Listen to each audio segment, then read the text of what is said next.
You know what's funny about being the most advanced species in the galaxy? You start believing your own propaganda. Trust me, I should know. I'm Vorthak 9, formerly of the Hegemon Empire, currently, well, let's just say my employment status has taken a rather dramatic turn. 3 cycles ago, we ruled 17 star systems. Our fleets could crack planets like nuts. Our technology made gods weep with envy. We had conquest down to a science, a beautiful, ruthless art form. Then we found Earth. Just another primitive world, our scouts reported. Bipedal mammals. Still using chemical propulsion. They haven't even achieved faster-than-light travel. How wrong we were. How magnificently, catastrophically wrong, the invasion fleet arrived on a Tuesday. I remember because the humans seemed particularly annoyed about that. Apparently, they have strong feelings about the beginning of their work cycles. Who knew? Commander Zyloth-Prime, may his atoms rest in scattered peace, stood on the bridge of our flagship, the Eternal Dominion. 12 kilometers of pure destructive capability, bristling with plasma cannons that could turn mountains into vapor.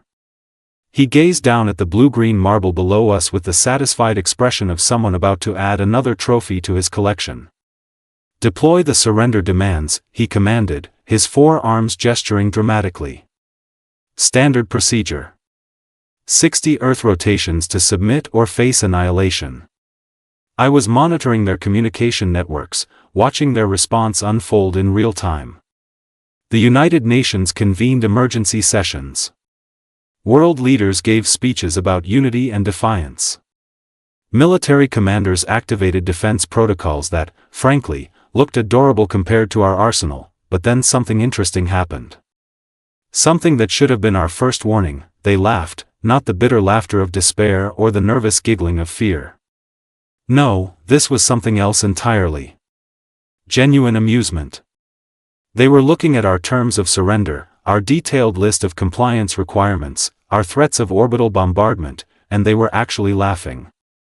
Sir, I reported to Commander Zyloth-Prime, the humans appear to be entertained by our demands. His mandibles clicked in confusion. Entertained? Perhaps their translation matrices are malfunctioning? No, sir. I've run 17 cross-checks. They understand perfectly. They just think it's funny. The first human to respond officially wasn't even a world leader. It was some woman named Captain Maya Torres, commander of something called the International Space Defense Initiative. An organization we'd never heard of because, apparently, humans are very good at keeping secrets. Her transmission came through crystal clear, broadcast on every frequency simultaneously. She was sitting in what looked like a military command center, surrounded by screens showing tactical displays that were surprisingly sophisticated for a species we dismissed as primitive. To the representatives of the Hegemon Empire, she began, and I swear there was a smirk playing at the corners of her mouth. Thank you for your generous offer of enslavement. However, we must respectfully decline. In fact, we have a counter-proposal. Commander Zyloth-Prime leaned forward in his command throne. A counter-proposal? This should be amusing. Captain Torres continued, leave now, and we won't have to embarrass you. This is your only warning. The bridge fell silent. Then someone started laughing. Then everyone started laughing. The idea that these barely spacefaring mammals were threatening us was so absurd it broke our brains. Prepare the demonstration strike, Zyloth-Prime ordered, wiping tears from his optical sensors. Target their largest military installation. Something impressive but not too devastating. We want them functional enough to serve. That's when Captain Torres did something that still gives me nightmares. She smiled. Not a nervous smile or a defiant grimace. A genuine, confident smile like she knew something we didn't. Actually, she said, we've been expecting you. The first sign something was wrong came from our sensor operator. Sir, I'm detecting massive energy signatures from the planet's surface. Multiple launch sites activating simultaneously. Missiles? Zyloth-Prime asked dismissively. Our defensive screens can handle whatever crude projectiles Sir, these aren't missiles. What emerged from Earth's atmosphere defied every assumption we'd made about human technology. Sleek vessels that moved with impossible grace, their hulls gleaming with energy patterns that hurt to look at directly. They didn't fly so much as dance through space, weaving between our defensive fire like it was standing still. How many ships? Zyloth-Prime demanded. Counting, sir, there are thousands of them. They're emerging from hidden facilities across the planet. And sir, they're fast. Faster than anything in our databases. The lead human vessel opened a communication channel. Captain Torres appeared on our screens again, but now she was aboard one of those impossible ships, standing on a bridge that looked like it belonged in a science fantasy rather than reality. Surprise, she said cheerfully. Did you really think you were the first hostile aliens to find us? Oh, that's precious. You're not even the 10th. My species has a saying, pride comes before the plasma fire. In this case, it was literally true, the human ships didn't just attack. They played with us. They moved through our formations like dancers, striking with surgical precision at our weapon systems while avoiding our vitals. It was humiliating. It was elegant. It was impossible. How? Zyloth-Prime whispered as reports flooded in of disabled ships and confused crews. How are they doing this? Captain Torres must have heard him somehow because she answered directly. Oh, that's easy. We've been reverse engineering alien technology for about 70 years now. Every time someone like you shows up, threatens us, gets defeated, we take their toys apart and make them better. She gestured to something off-screen.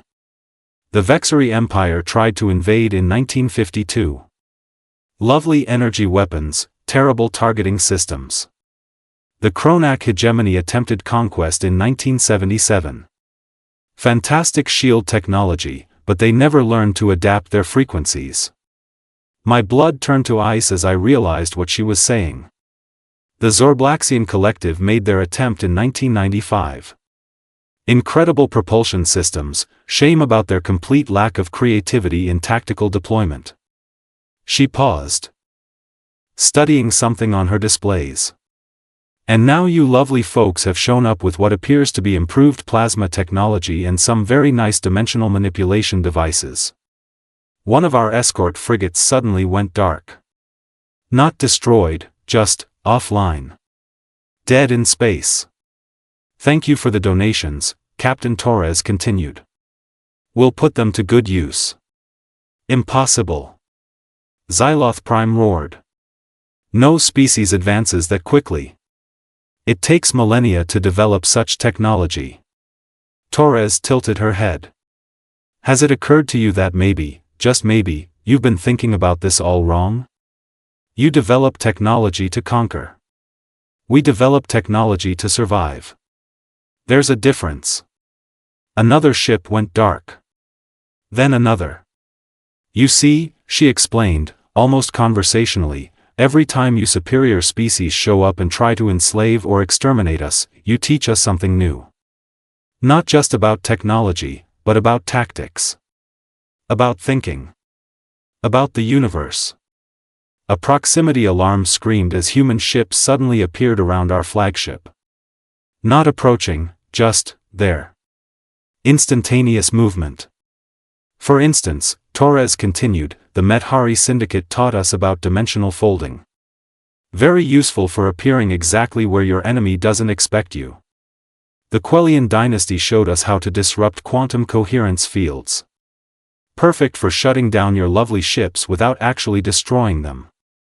Return fire. Zyloth-Prime commanded desperately. All weapons. Nothing happened. Our weapons were offline. Our shields were gone. Our engines were dead. And the beautiful thing about humans, Captain Torres said, her image now dominating every screen on the bridge, is that we never fight fair. Fair is what you do when you're evenly matched. We prefer overwhelming superiority. The human fleet had surrounded our entire invasion force. Hundreds of ships, all more advanced than anything we'd ever encountered, all pointing their weapons at us with casual confidence. "So here's what's going to happen," Torres announced.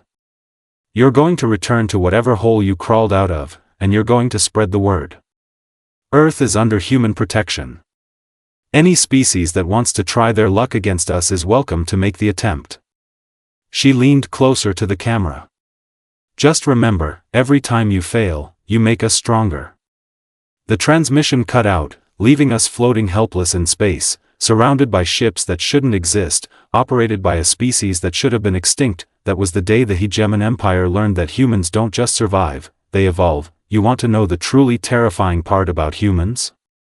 They gave us a choice, after demonstrating that our entire invasion fleet was about as threatening as a collection of floating scrap metal. Captain Torres could have simply obliterated us. Any reasonable species would have. Instead, she opened another communication channel. "Now, here's where things get interesting," she said, settling back in her command chair like she was hosting a dinner party instead of holding the fate of thousands of alien warriors in her hands. "We could destroy you. Honestly, it would be easier. Cleaner. But we're not like you." I watched Commander Zyloth-Prime's face cycle through 17 different shades of confusion. What do you mean?" "We mean," Torres replied, "that despite your charming attempt to enslave our entire species, we're prepared to let you go home. With conditions." The conditions, as it turned out, were absolutely diabolical in their reasonableness. First, we would return to Hegemon space and inform the High Council that Earth was officially off-limits. Not just to the Hegemon Empire, but to everyone. The humans had apparently been building quite the reputation among galactic powers, and they wanted to make it official. Second, we would share our star charts. Every system, every trade route, every military installation we knew about. In exchange, the humans would provide us with detailed tactical analyses of exactly how they dismantled our fleet, so we could better defend ourselves against future threats. "Wait," I interrupted, unable to contain myself.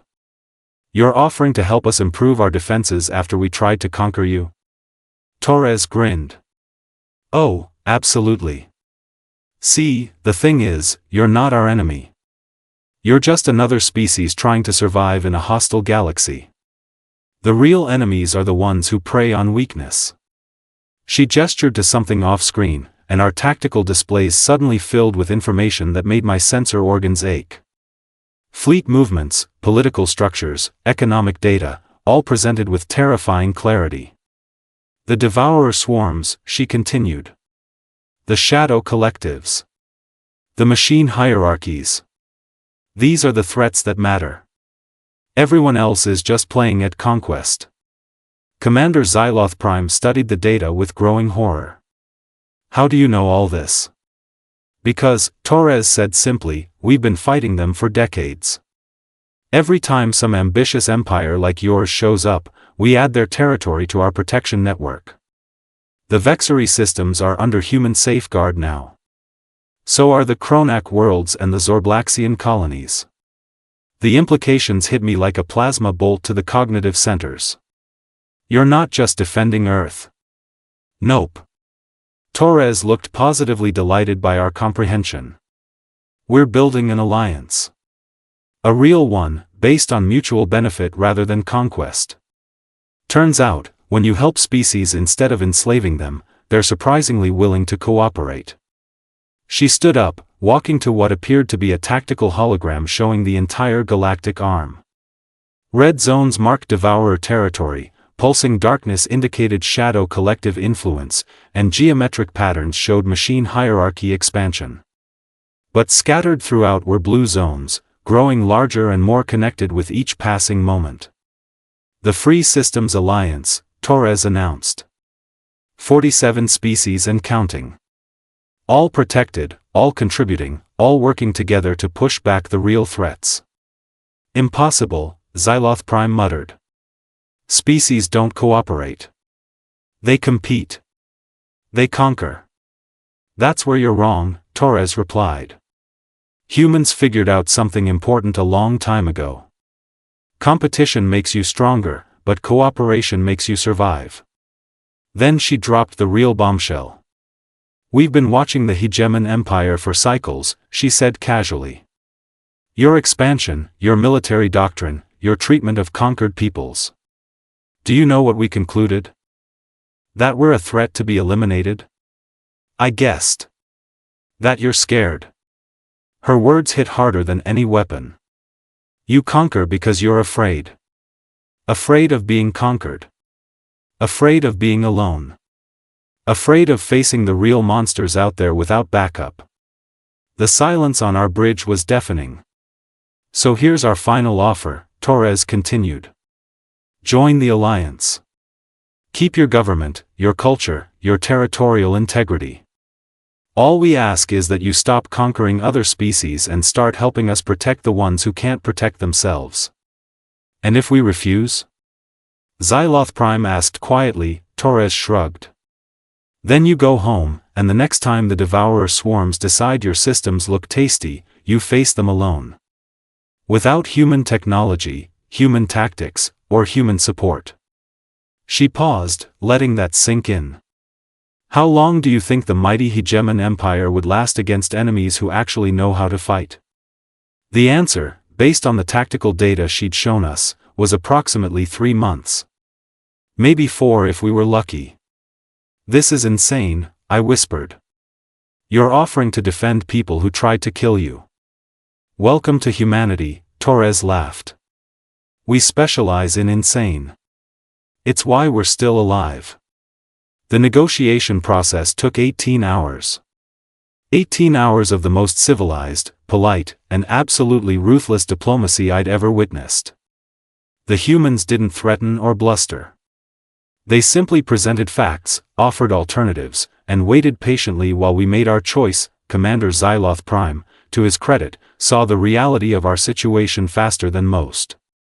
The Hegemon Empire was powerful, but it was also isolated. We'd made enemies of everyone we'd conquered and allies of no one. The humans were offering us something we'd never had, actual friends. There's one thing I don't understand, Zyloth-Prime said as we prepared to sign the Alliance Charter. Why help us? Why help anyone? What do humans gain from this? Captain Torres was quiet for a long moment, staring out at the stars visible through the viewport of her impossible ship.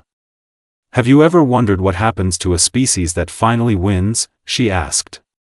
That conquers everyone, defeats every threat, stands alone at the top of the galactic food chain? They rule supreme, I answered automatically. They go extinct. Her words were soft but certain. Because the universe doesn't stop throwing challenges at you just because you're temporarily on top. New threats emerge. Unknown dangers arrive from outside the galaxy. Reality itself shifts in ways you never expected. She turned back to face us, and for the first time, I saw something vulnerable in her expression. Humans learned something important when we almost destroyed ourselves a few centuries ago. Strength isn't about how much you can destroy. It's about how much you can preserve. How many people you can save. How many species you can help flourish. And the stronger everyone else becomes, she continued, the stronger humanity becomes. Because when the real threats show up, the ones that could actually end everything, we won't face them alone. The alliance ceremony was, well, beautiful doesn't begin to cover it. Representatives from 47 species, broadcast across hundreds of worlds, all committing to something unprecedented in galactic history. Not conquest or dominance, but mutual protection and shared growth. As I watched Commander Zyloth-Prime place his signature alongside human leaders and dozens of other species representatives, I realized something that still gives me chills: the humans hadn't just defeated us. They'd saved us. From our enemies, from our isolation, and most importantly, from ourselves. 3 cycles later, when the Shadow Collective attempted to invade Hegemon space, they found something they'd never encountered before. Not just human ships defending alien worlds, but alien ships using human tactics to protect their human allies. the Shadow Collective lasted 6 days. Today, I serve as a cultural liaison between humanity and the Hegemon worlds. My job is to help other species understand what makes humans so effective, so dangerous, so impossibly helpful. The secret, I've learned, isn't their technology or their tactics or even their adaptability. It's that they never stop believing everyone deserves a chance to be better, even their enemies, especially their enemies.